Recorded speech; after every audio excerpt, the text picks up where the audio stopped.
Hi guys! Kumusta kayo? Hindi ako nakakapagpakita ng paglalakad namin ni Kuya Michael kasi napakarami pang videos na dapat i-upload. Pati nagpo-focus ako ngayon dun sa page ko kasi nga sa mga pinagagawa ni Meta sa akin, against siya dun sa isang content ko. Ay, gusto niya ipabura sa akin? Po pwede.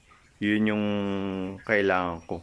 Kaya naman, hindi ako gaanong mag-focus muna sa profile ko. Dito muna sa page. Kaya, baka medyo matagalan yung pagbalik ko. Kaya, pasilip-silip, babalik naman ako. Kaya naman, magluluto tayo. Yung lulutuin natin masarap. Kaso lutong tamad. Ayan. Yung yempo, naalala nyo yung yempo na niluto,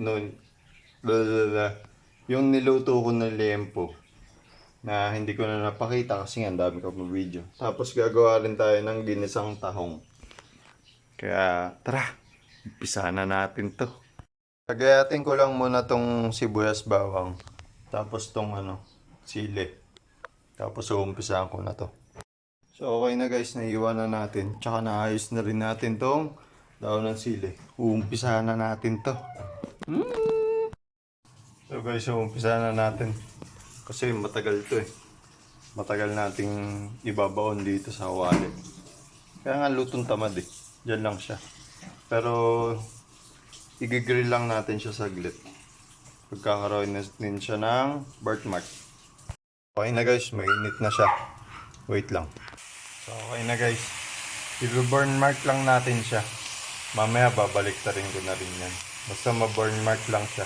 Para pag binalik natin siya dito sa kawali, maganda na yung kulay niya.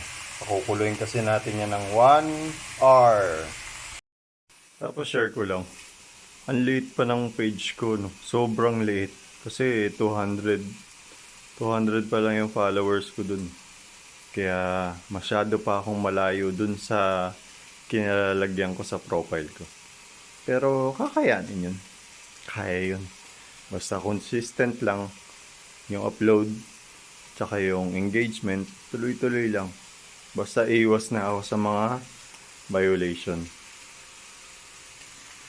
Okay na guys, nabaliktad na natin. Yan yung grill mark na sinasabi ko.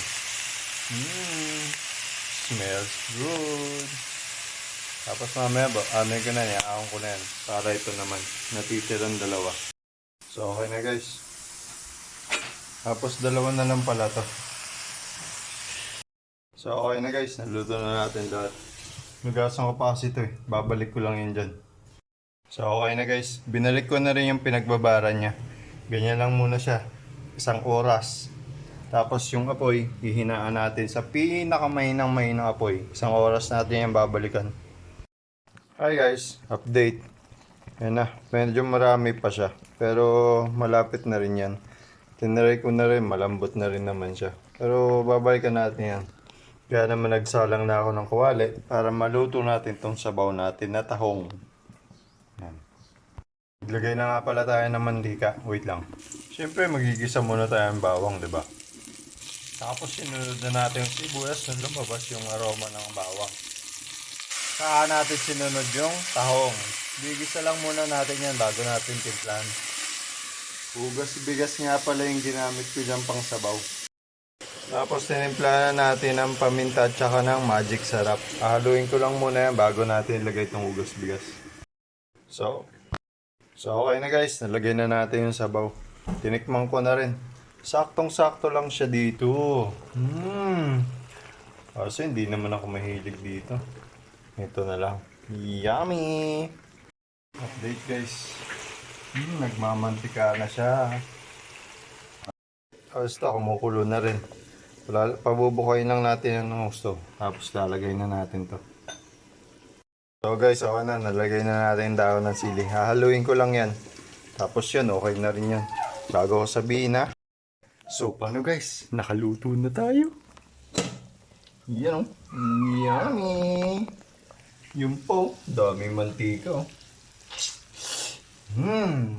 So paano? Tara, kain tayo.